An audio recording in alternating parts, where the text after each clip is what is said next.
Thanks everyone for joining us for Straight Talk about antibiotic use and resistance, sponsored by Phibro Animal Health. I'm Terry Moore.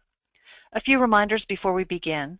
We will address questions at the end of the presentation. If you'd like to submit a question, you can use the GoToWebinar tool panel, which should be on the right side of your screen, to type in a comment or question at any time during the webinar. All questions will be addressed either live on the webinar, or if we run out of time, we will send you an email with a response to any question you might submit. Just to let you know, lines will be muted throughout the presentation. We are recording the webinar, and it will be available for further reference. We'll provide a link to the recorded webinar to you and others in a follow-up email.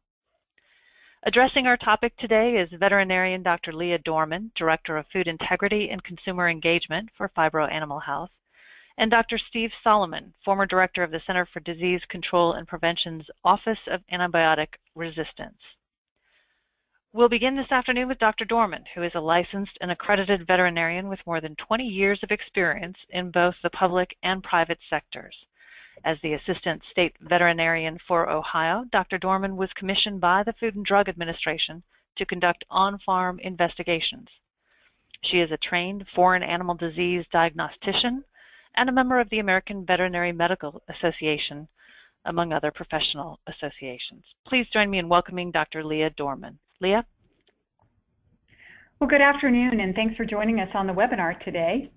The reason we put this webinar together is because we recognize that the concern about antibiotic resistance is real, and it's shared by the animal health community as well as public health and government. And that's why we've got both the public health side here on this webinar today as well as the animal health side. We understand that antibiotics have to be used responsibly in both the human and the animal health worlds. So let's start talking a little bit about why antibiotics are used on the farm. Antibiotics have been used for decades on the farm, really for the same reason they've been used in people, to prevent and relieve suffering in animals. And in agriculture and on the farm, they're used to treat, prevent, and control disease. So let's briefly define treatment, control, and prevention.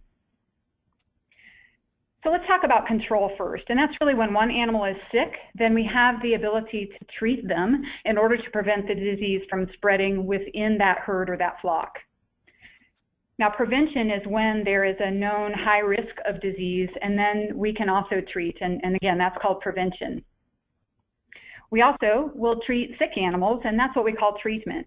And as we know, that's really the ethical thing to do. And again, that's because we want to be very aware of making sure we're doing the best job possible to take care of the animals within our care. Now, you may have heard of the phrase therapeutic uses, and you'll see that in some of the papers and some of the documents from the Food and Drug Administration. But therapeutic uses means treatment, control, and prevention, but does not include growth promotion. Now, the animal health community is taking action. And we're doing a couple things. We're making a couple changes, and these changes will happen beginning January 1st of 2017. So the two things that are happening is we're eliminating growth promotion, and we're also increasing veterinary oversight. So to eliminate growth promotion, essentially what we're doing is for those antibiotics that are important to human medicine, we will only be using those for treatment, prevention, and control of disease, but not growth promotion. Now, to increase veterinary oversight for animals, for antibiotics that are important to humans, that will be used in feed, a veterinary feed directive will be required. And a veterinary feed directive is very similar to a doctor's prescription. It's very similar to a veterinarian's prescription. So it's a written order that will allow then that farm to utilize those medications in feed. And then these same antibiotics that are used for medication in water will move to prescription. So what this does is beginning January 1st, the veterinarian will be more involved with decision making on the farm. Now you see we have three categories of antibiotics. So you'll see human only, you'll see animal only, and shared classes. And first of all, let me explain what a class is. A class of antibiotics means that the antibiotics are in the same family because they have a very similar mode of action, so they work very much the same. So they work similar they work in a similar way to kill or keep bacteria from multiplying. So you'll see there in the graphic, you'll see that we have human-only antibiotics.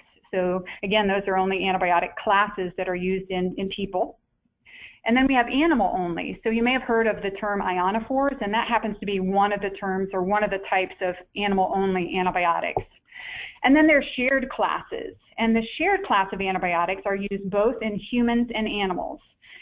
Now, those that are in that group, the shared class of antibiotics, they may be the exact same compound, but they could be a different compound that's simply in that same family. So as I said before, that just simply have that same or similar mode of action. And the focus of concern is really on the human-only and the shared class antibiotics.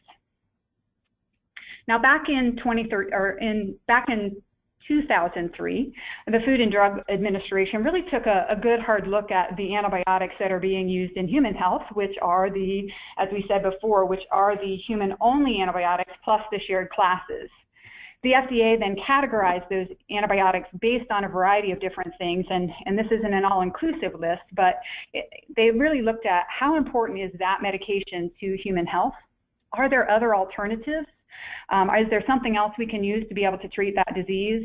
And then they also looked at the pace of resistance development, as well as the ease of which resistance develops and is transferred between organisms. And so once they looked at all those antibiotics, they categorized those in 3 different categories. And they are critically important, which is the very most important list of antibiotics. Then a little less important is highly important. And then the 3rd category is important. Veterinarians have a real balancing act when they arrive on the farm and need to make a decision whether to use antibiotics. Food safety is one of those considerations. As we know, healthy animals produce healthy food. And when antibiotics are used, it reduces the number of bacteria that enter the processing plant. Veterinarians and animal welfare is another thing that we as veterinarians have to take into account. And as a veterinarian, one of the things that I did was I took an oath. And my oath was to do a number of different things, but to prevent and relieve animal suffering, as well as maintain both animal and public health. So you can see that we have to weigh all those things in that decision. I'm also a farmer, and I can tell you firsthand that farmers care deeply about their animals. You know, it's something that they do every day. It's part of their life, but it's also something that they do and they rely on to make a living. Now, when animals are healthy, they eat less feed in their lifetime, and they use less water, which means fewer natural resources are used. Less feed means fewer acres needed to grow that feed, which in turn results in a smaller carbon footprint, and that's good for the environment.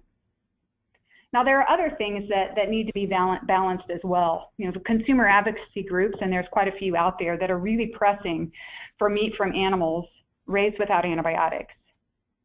The food companies want to be very aware and they want to be responsive to what the consumer wants. And so what happens is the pressure really increases on farmers to raise animals without antibiotics. This creates an ethical dilemma. So there's the farmer. They want to be able to provide the absolute best care for their animals, but yet they still need to respond to supply chain pressures. How do we get here? I think probably the biggest reason is inadequate communication, and agriculture has to do a better job in explaining the ethics and the science behind antibiotic use on the farm. One of the biggest points of confusion is between antibiotic resistance and antibiotic residue. So let's go ahead and clear that up first.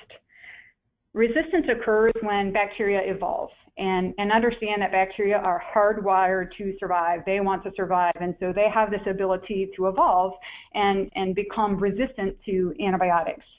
Now, this is different from residue, which is molecules that remain in meat.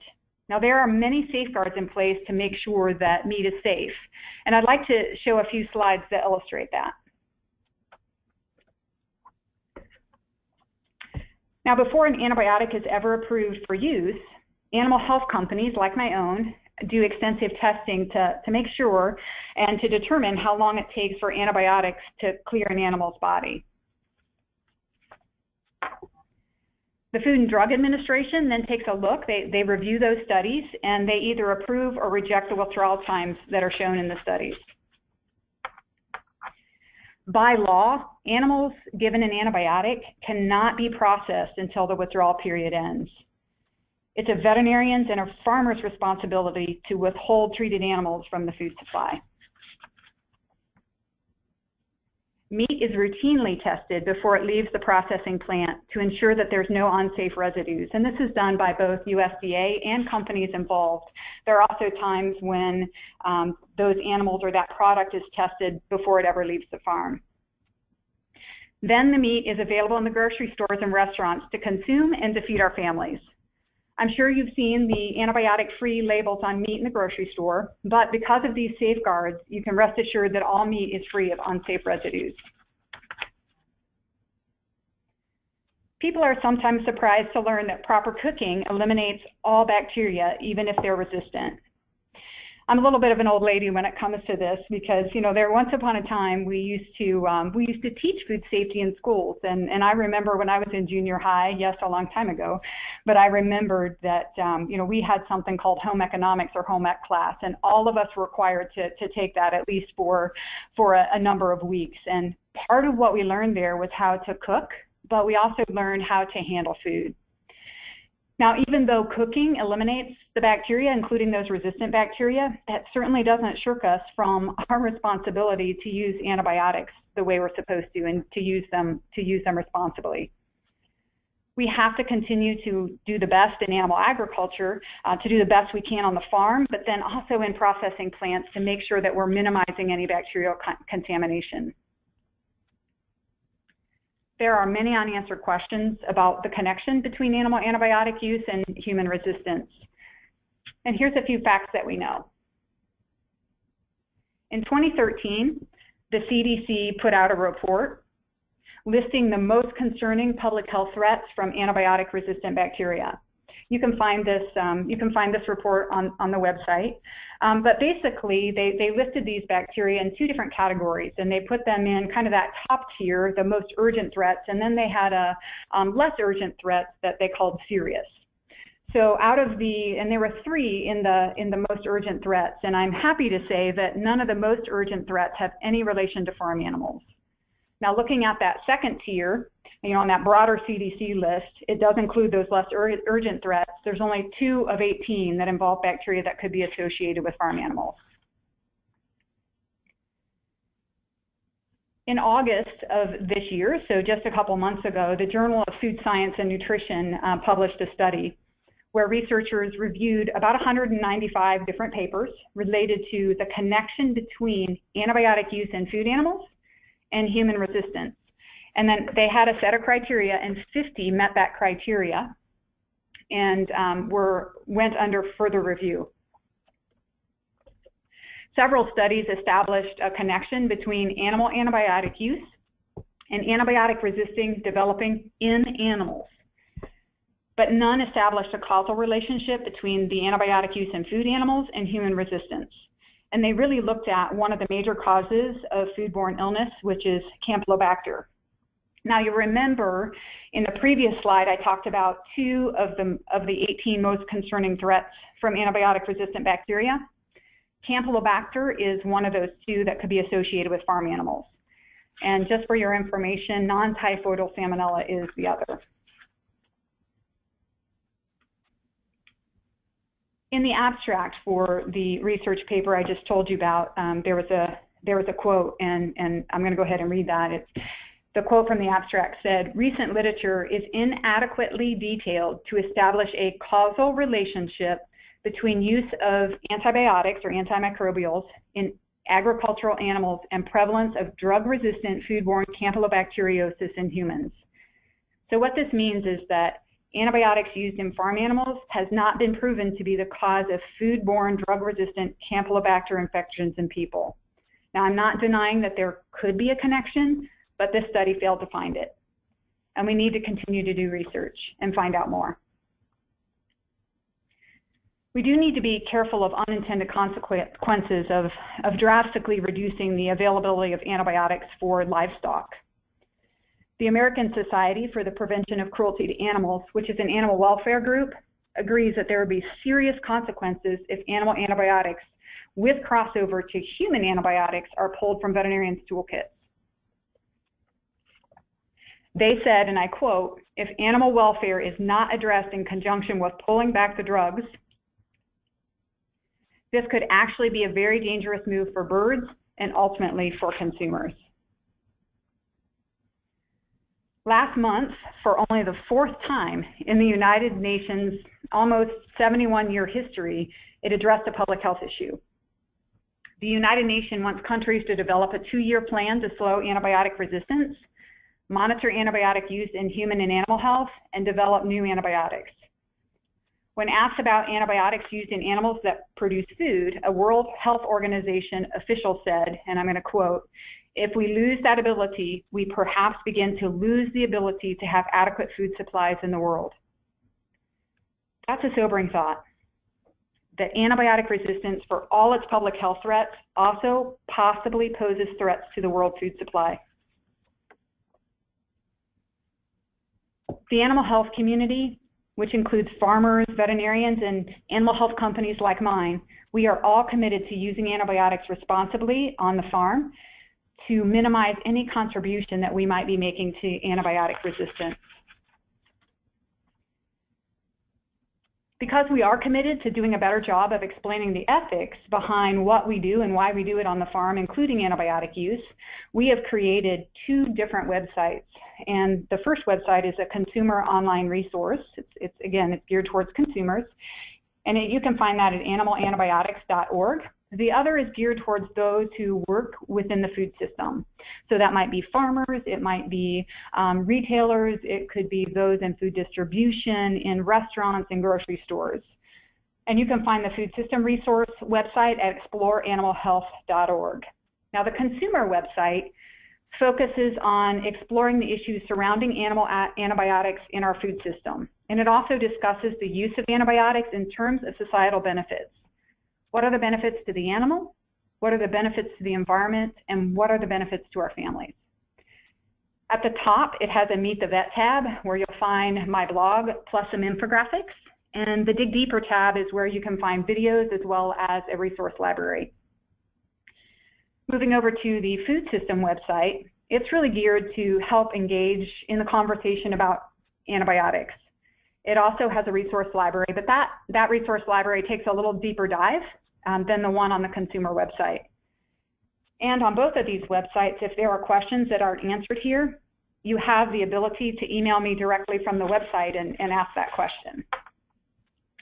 We also have additional resources through printed materials, and by all means, don't hesitate to contact me if you're in need of any of these materials or have additional questions. The printed materials, we have a fact sheet, we also have a frequently asked questions and answers, and then we also talk about the animal health community's commitment to making sure that we're using antibiotics responsibly. In addition to being a veterinarian, I mentioned before I'm also a farmer. We raise corn, soybeans, wheat, and a few head of cattle and some meat goats. So for the sake of transparency, and I believe that transparency truly begins at home, so I decided to go ahead and invite some camera crews into my kitchen and into my barn just to have a very open and honest conversation about some concerns that consumers have. These videos are posted on our website, the animalantibiotics.org website, and they include how and why antibiotics are used on the farm, antibiotic residue, and antibiotic resistance. I hope you'll take some time to take a peek at those videos. As a final note, the animal health community, we are in constant search of new ways to protect and also to improve animal health. And those are things that may reduce the need for animal antibiotics in the future. For example, we at Phibro Animal Health, we're working on vaccines and nutritional supplements that support the immune system. Now, I've had several people ask me, will there be a silver bullet replacement for antibiotics? And I think that's a great question, but honestly, I doubt it. But we will continue to search and to strive and to do innovation or to innovate new ways. And again, I don't think there's going to be that silver bullet, but I'm certainly hoping for some silver buckshot.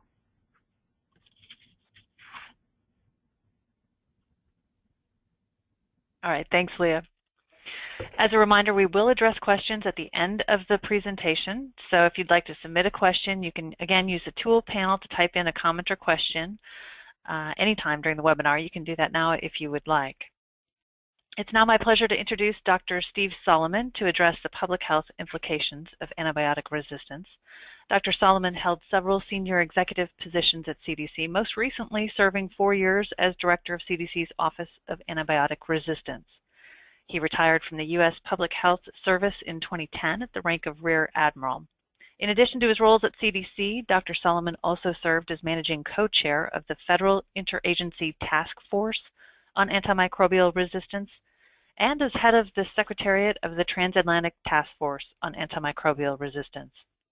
Please join me in welcoming Dr. Solomon. Steve? Hello. Can you hear me okay? Thank you, Terry. And thank you to Dr. Dorman for a wonderful presentation. I wanted to start by giving you the bottom line up front and then going into some detail on some of these points. Antibiotic resistance is the single most complex problem in all of medicine and public health. The antibiotic resistance, or AR problem, is not new, but has been getting worse in recent years because antibiotic resistance spreads very easily, and the bacteria that carry that resistance can spread all over the world in a matter of days.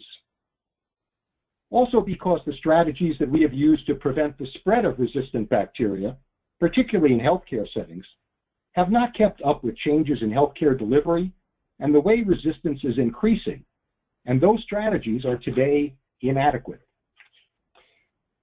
Also, the development of new antibiotics to treat these resistant bugs has not kept up with the need for more powerful drugs. Antibiotics have been consistently overprescribed almost since they were first used to treat infections. And the methods that the public health system uses to identify and track AR infections and bacteria have not, until very recently, kept up with or been adequate to address the problem. Public concern about antibiotic-resistant infections, as reflected in media reports, has grown dramatically in the past few years. And this public concern has followed from the release of numerous reports and action plans issued by government agencies around the world, as well as professional societies and many other organizations. This slide shows 6 reports, but there are many dozens and more coming out all the time.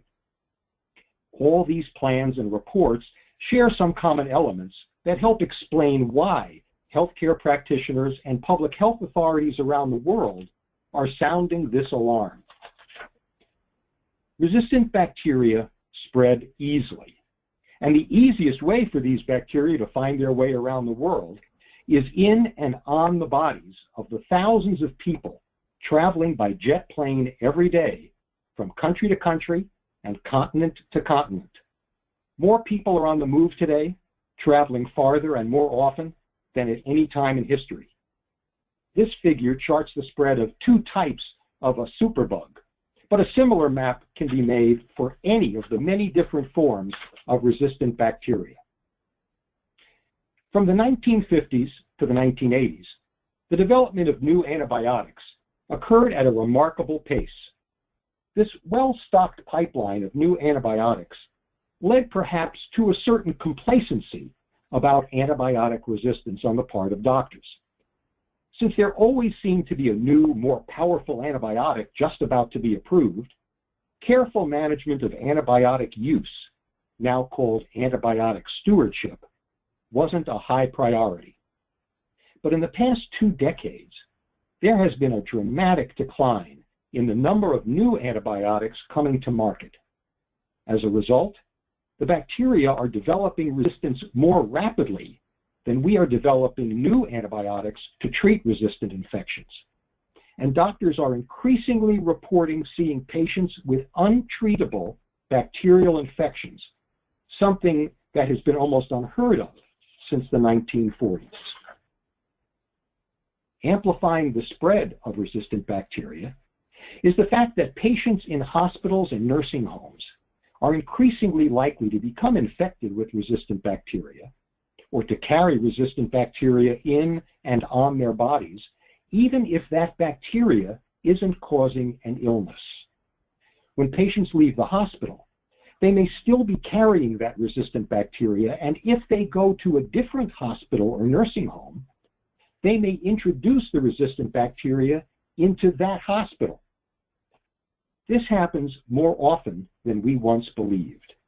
This figure from a recent research paper shows the movement of patients, represented by the arrows, over a period of a few months in one metropolitan area as they were transferred and readmitted among multiple different healthcare facilities. So the bacteria spread from hospital to hospital, across the country, and around the world today more easily and more rapidly than ever. But the most important factor driving the development of resistance is the use of antibiotics. When antibiotics kill off bacteria in a person, in an animal, or in the environment, the resistant bacteria survive and are better able to grow and multiply.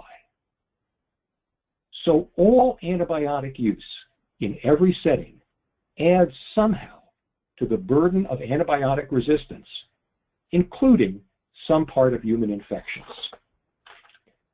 And almost since the first antibiotic was used to treat a seriously ill patient with a life-threatening infection, antibiotics have been overused. And finally, in recent years, we have learned about the human microbiome. That is the population of good bacteria that inhabit our intestinal tract and live on our skin, and that we actually need to stay healthy. Antibiotics disrupt this necessary and beneficial population of bacteria with, as we are now finding out, negative effects on human health. Now, the origin of antibiotic resistance goes back about 3 billion years. At the time when bacteria were the only living things on the planet, they competed with each other for nutrients in the soil. Some bacteria evolved the ability to make chemicals and excrete those chemicals into their immediate environment, killing off some of their competitors. Some of those competitors then evolved ways of resisting the killing effects of these chemicals, and that chemical warfare among bacteria has continued ever since. About 100 years ago, we humans entered into this conflict and vastly escalated it, leading us to where we are today with a coming generation of superbugs. Now, as much as we know about antibiotic resistance, and we know a lot, we are still learning about the extraordinarily complex relationships between people, animals, and the environment and bacteria when it comes to the development, propagation, and dissemination of antibiotic resistance. In essence, there is something of a black box ecosystem that some scientists have called the resistome. And we know that anytime you put antibiotics into that black box, some type of resistance is encouraged. And really, for the very first time, just in the last 3 or 4 years, we have begun to use 21st century technology and information about bacterial and human and animal genetics to begin to pry open that black box and light up what's inside. Today, we use a lot of antibiotics in human medicine. 50% of all patients admitted to hospitals receive an antibiotic at some time during their hospital stay. At any given time, 2/3 to 3/4 of patients in hospital intensive care units are receiving an antibiotic. And studies going back many years have found consistently that as much as 1/3 of the time, those antibiotics are not prescribed correctly or are prescribed when not needed at all. Now, it's only in the past few years that we've had good information on antibiotic prescribing for outpatients, people who get antibiotics prescribed in doctors' offices, clinics, and emergency rooms. But these data show that also about 30% of those prescriptions are inappropriate.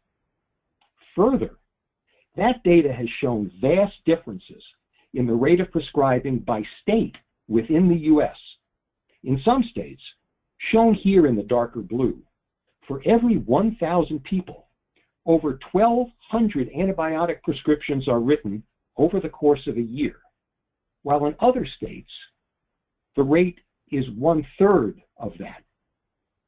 Now, there's no clinical or epidemiologic explanation for why people in one state consistently need 3 times as much antibiotics as people in other states.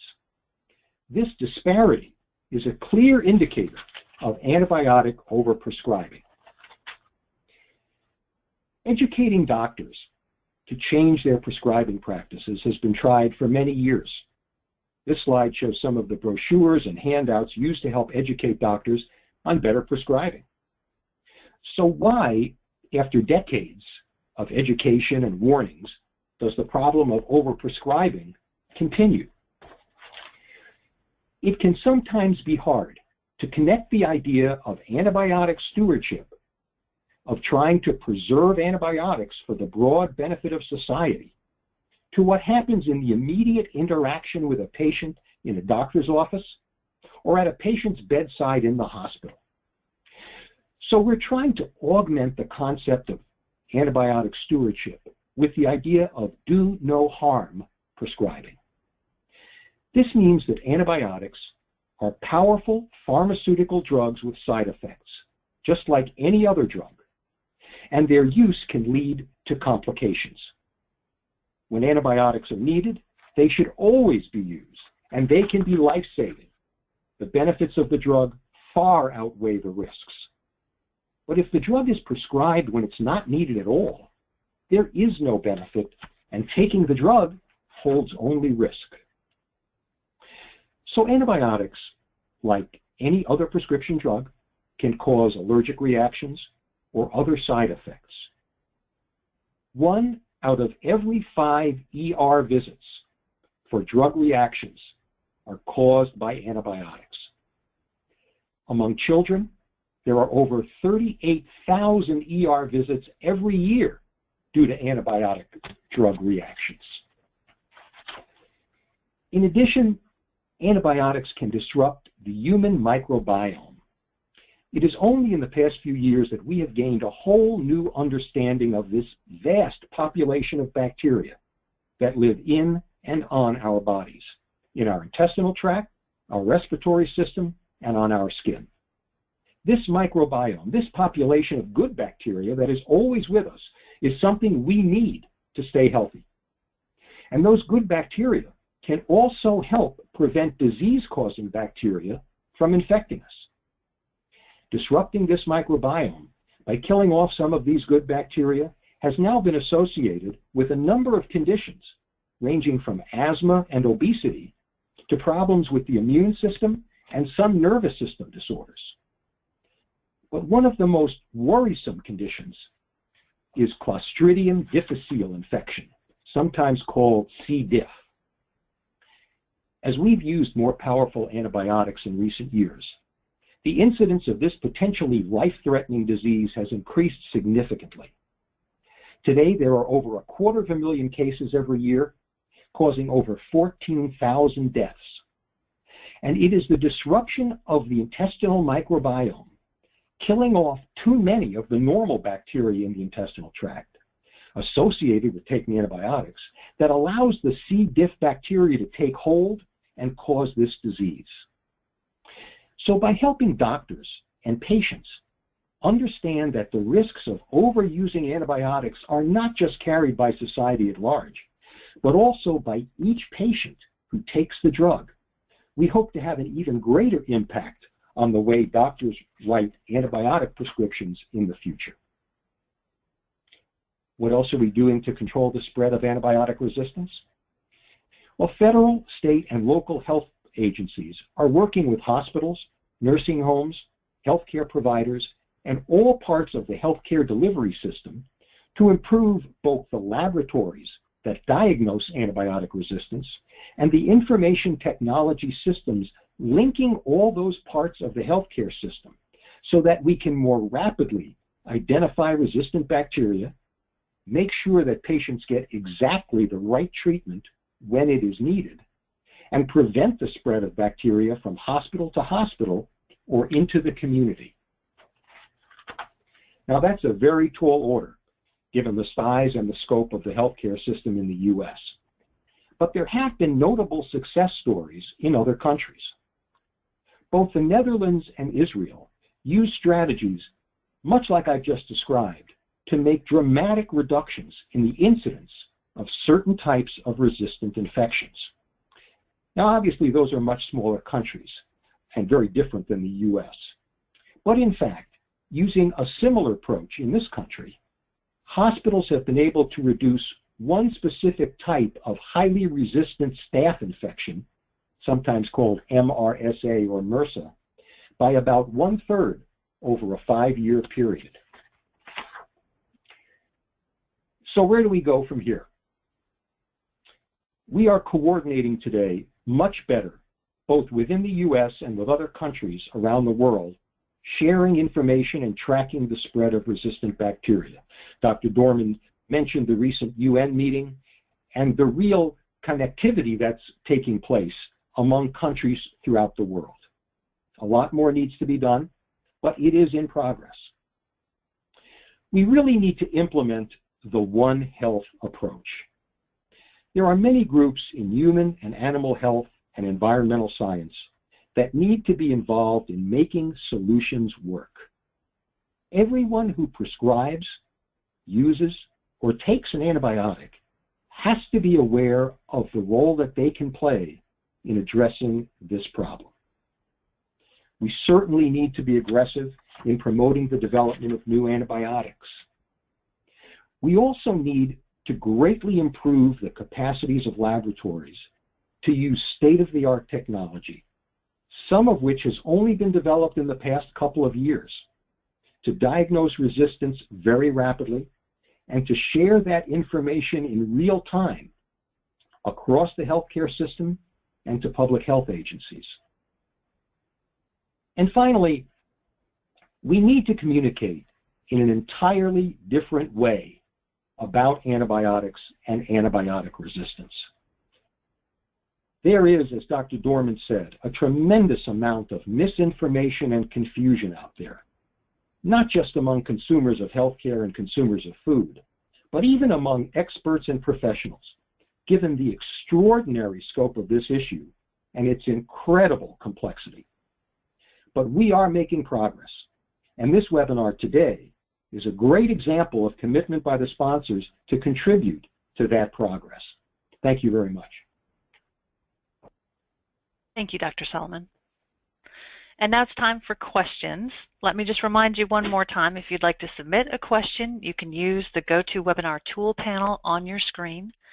If there are questions submitted that we don't get to during the webinar, we will address them after the webinar via email using your registration information. Thanks to those who submitted a question during registration. We have several of those, so we'll start there. We'll start tackling some of those, and Steve and Leah, I will invite you both to address this question. The question is, can you explain what people are concerned about with antibiotic resistance? Steve, would you like to go first? Certainly. You know, I think people's concerns vary based on what they've heard or what they've read. In general, I think people are concerned that the antibiotics given to them or to their kids are at some point not going to work because of resistance. Now, right now, there are very good treatment options in almost all cases, and very few people are actually at risk from superbug infections. But that risk is on the horizon. Before antibiotics were discovered, someone could die from a minor wound, even a scratch, or an infection that we could treat very easily today. A future that looks like that past, when common infections were untreatable, is what worries the experts, because the threat of untreatable superbugs is real. If some of the problems we've talked about today don't change. That's why we need to begin working on these problems now. We need to do that responsibly, we need to do it thoughtfully, and we need to do it carefully because of the sheer complexity of this issue. Before there's a problem, that would be even harder to address. If I can jump in, thanks, Dr. Solomon. I appreciate that. I agree entirely, and I believe we have an obligation as animal and human health experts to engage in an open and honest dialogue. We need to acknowledge the risks and their legitimate concerns, but we also need to address common misperceptions. Now, I talk to a lot of consumers as part of my job, and I can tell you that many of them have fears that really aren't based on science. And I think a good example of that is, as I talked about before, is the confusion about residue versus resistance. We need to do a better job as experts, so medical doctors, veterinarians, farmers, we need to do a better job talking about the issues in a very clear and honest manner.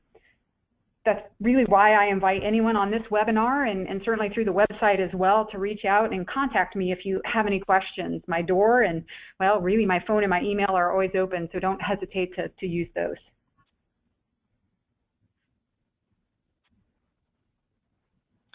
Great. I'll grab another question that was submitted during the registration process. And Dr. Solomon, I'll ask you to address this, and of course, Dr. Dorman, you're always welcome to jump in. For antibiotics that are not used for humans, do those still play a role in antibiotic resistance? That's a great question. We know that there is a connection between antibiotic use and the development of antibiotic resistance. But exactly the way that happens in people, in animals, and in the environment is something that researchers are working very hard to understand right now. The question you asked is specifically about animal-only antibiotics and whether they contribute to antibiotic resistance. Now, I would say there's a clearly established link between antibiotic use in animals and antibiotic resistance in animals. Right now, however, with regard to risks to people, public health agencies are concerned principally with those antibiotics that are used in people and also used in animals. Thank you, Dr. Solomon. Dr. Dorman, anything you want to add to that? No, I think Dr. Solomon covered it quite well. Great, then we'll move on to another question submitted during registration. How can we keep the decisions based on good science rather than personal preferences and politics? And Dr. Dorman, perhaps you want to tackle that one first.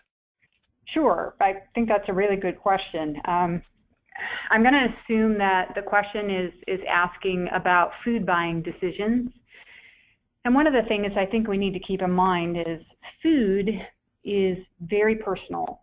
We take it into our bodies every day, and for those of us with families, we feed it to our families. And because it's so very personal, we can't really dictate what their decision-making process is going to be, or we can't decide for them what they're going to purchase. But for those of us in agriculture, we really haven't been answering the right question. We're really, really good at explaining the science, but that answers the question of why we can use antibiotics. The issue is consumers aren't asking if we can use antibiotics. They're asking whether we should use antibiotics. Now, that's a really different question, and it requires a very different answer. That's really a shared values and ethics question. So we have to meet consumers where they are, and one of the first things they want to know is, are we doing the right thing in animal agriculture? Are we making ethical choices? And I think that if we legitimately demonstrate that our actions are ethical and that the responsible use of antibiotics is the right thing to do, then I think we open the door to talk about the science.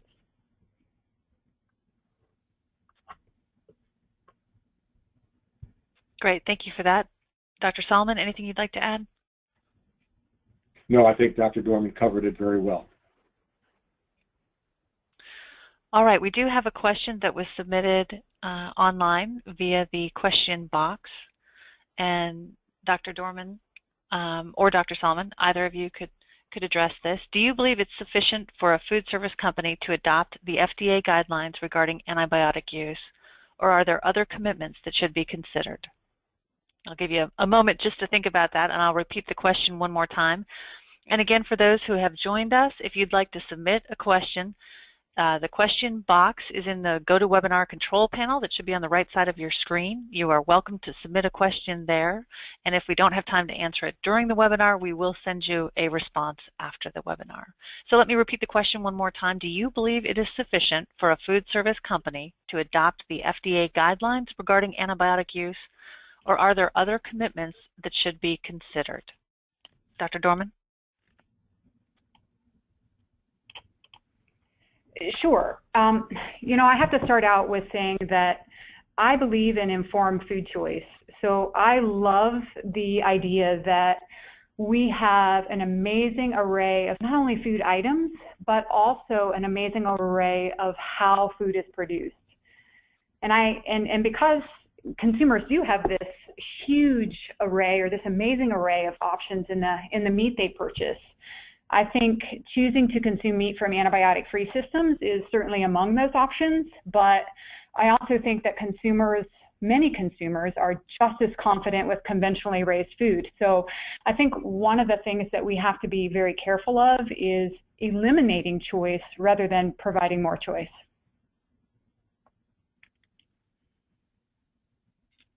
Okay, Dr. Solomon, would you like to add anything? Only that I think the question refers to some FDA policies that Dr. Dorman referred to, perhaps, and I have always felt that the FDA was acting responsibly and moving ahead in a reasonable way. So I think that's the appropriate path to follow. I agree, Dr. Solomon. Leah, did you want to address specifically, maybe what they're asking is, are the changes that will be brought about by the new FDA guidance, or the guidance that takes effect on January 1, is that enough? My simple answer is yes. I agree with Dr. Solomon. I do think FDA is acting very responsibly. I also think we need to give this time to work. This is something that hasn't even really taken effect yet. It begins January 1st. So let's give this some time and see, take a look at the research and take a look at the monitoring of both antimicrobial use and resistance in both humans and animals, and let's see what happens. But I think we need to give this a chance first. Great, thank you for that. I'll offer one more question that we received during registration, then we have a few more that have been submitted as we've been speaking. And Dr. Dorman, I'll ask you to address this first. How can we address people who believe that food produced on large farms is not as good because it's produced with antibiotics? Well, I said before, we have to meet consumers where they are. So when we talk about how can we address people in kind of the general public that may not have a relationship with a farmer, or maybe they're several generations removed from the farm. So I think we have to meet them where they are, and where the consumers are is on the website and through social media. So I think we have to continually talk about what we do in animal agriculture and why we do it. We also need to address misconceptions and also make really clear the ethics behind the responsible use of antibiotics. Now, I talked about residue versus resistance, and you'd be very surprised how many people assume that there are antibiotics in meat despite the withdrawal periods and routine testing. So they confuse residue with resistance. And I understand the confusion. Our answers tend to be very sciencey in nature, and we need to, again, talk to consumers and in an open and honest sort of way, and be very willing to answer their questions.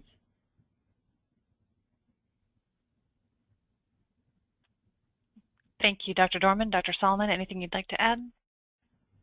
No, I think that says it very well. Right. We've had a question submitted online, and Dr. Solomon, I'll ask you to address this question first. Are there any human health risks if a food company commits to antibiotic-free? I'll repeat that question. Are there any human health risks if a food company commits to antibiotic-free products? Well, I'll ask for Dr. Dorman's help on that. Because she, I think, said very well that if food is handled and prepared appropriately, the risk of contamination or the food safety risks, let me say, if it's prepared properly, should be minimized. I think her comment about home ec class, which in my school the guys also took, was very well said. And studies, to my knowledge, studies to date comparing those two types of food processing and food development production have not shown significant differences in the two products with regard to food safety. Leah, is that your understanding as well? Yeah, I think I would add a couple other things too. As I talked about in my presentation, one of the things that antibiotics does is, their goal is to kill bacteria, and so antibiotics reduce the bacteria entering the food supply. So I think we need to keep that in mind. And I know this isn't a human aspect, but there is a huge risk to animal welfare. So essentially, we're asking farmers to not treat their animals right away. Now, most companies do have those animal care policies in place, and so what happens is they'll go ahead and treat those animals, and then they'll have to remove them from that raised without antibiotic kind of system.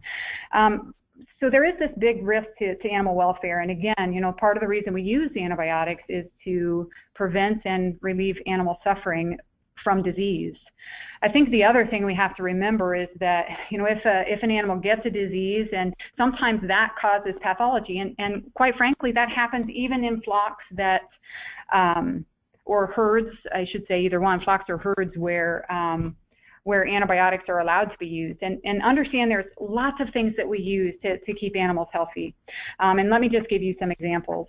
So on the farm, we have proper nutrition. It's really important that they have a good nutritional basis.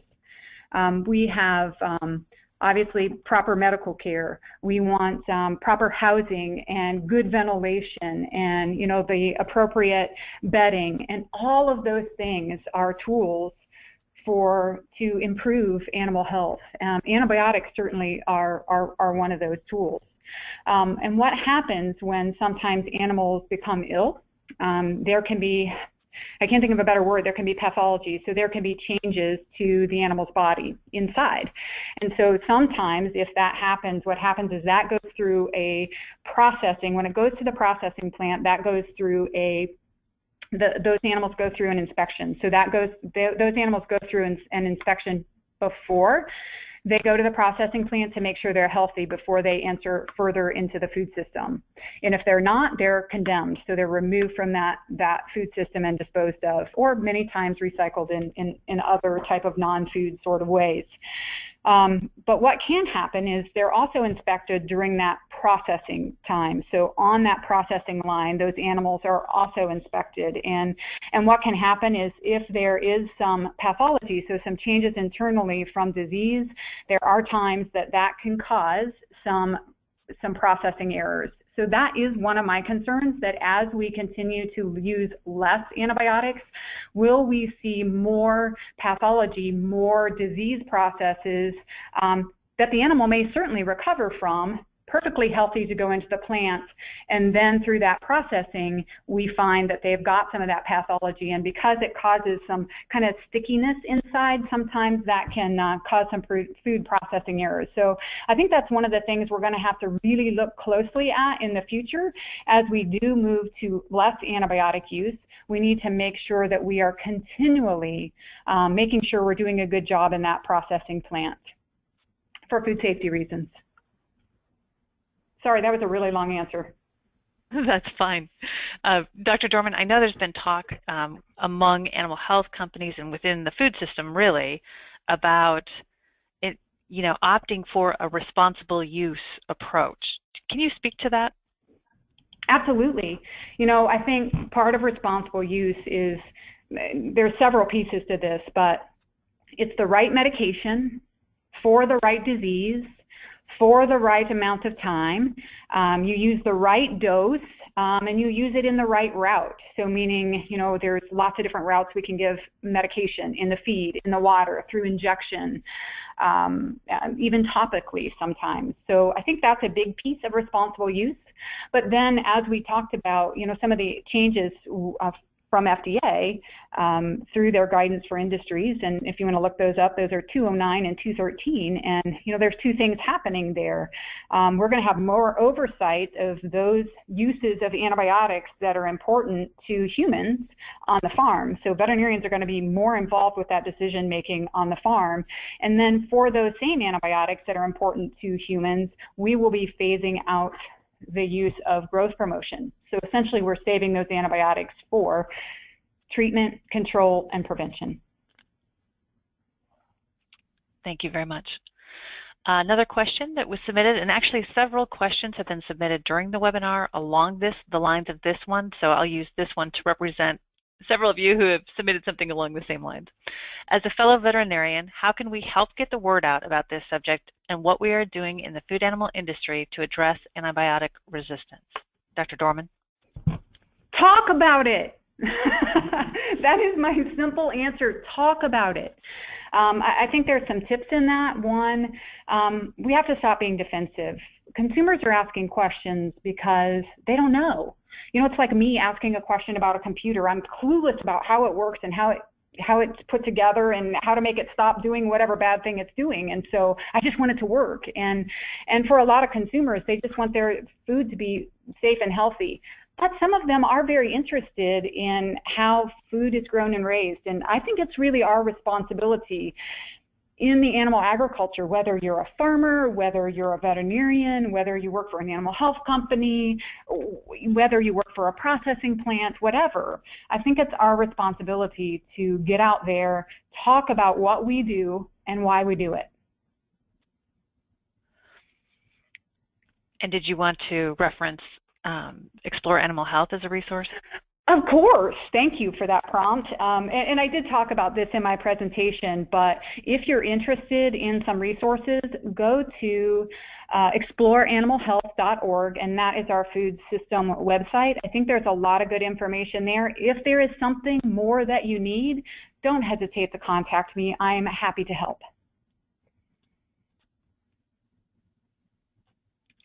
Wonderful. Let me do a final check for additional questions. I'll just put in a plug for. Great. I'll just put in a plug for the One Health approach. I've been privileged to work with veterinarians like Dr. Dorman and a number of people working very hard in this field, and it's been an education and a real honor for me to be involved in that. And I'd like to see more physicians on the human health side get involved, both as individuals and in terms of their organizations in working with veterinarians and veterinary organizations to address this problem. I think there's a lack of understanding on the human health side and even on some of the public health areas of the complexity of the food production system that Dr. Dorman just explained. So I think there is work going on to really promote that kind of connection, those relationships, but I'd like to see a lot more of it happening. Dr. Solomon, I couldn't agree more. And even though I didn't mention the One Health concept, as you talked about, it's animal health, it's environmental health, and it's human health. And I hope that came through in my presentation as well. And I couldn't agree more. If there's a way that we in animal agriculture can reach out to the public health and to the MD sort of world, by all means, let's continue to talk about that. And I just have to say, Dr. Solomon, I'm really pleased that you were able to join and be a partner in this webinar today, and I certainly appreciate that. Well, thank you very much. Thank you both, and that concludes the webinar for today. Again, the two websites referenced were exploreanimalhealth.org and animalantibiotics.org. If you'd like to reach out to Dr. Dorman, she has invited contact directly from you. Her phone number is 1-844-2 288-3623, as you see on the screen. Her email is askdrdorman, ASKDRDORMAN, at PAHC.com, which of course stands for Phibro Animal Health Company. Thank you again for joining us today, and watch for an email in your inbox that contains a link if you'd like to view the recorded webinar. Thank you very much.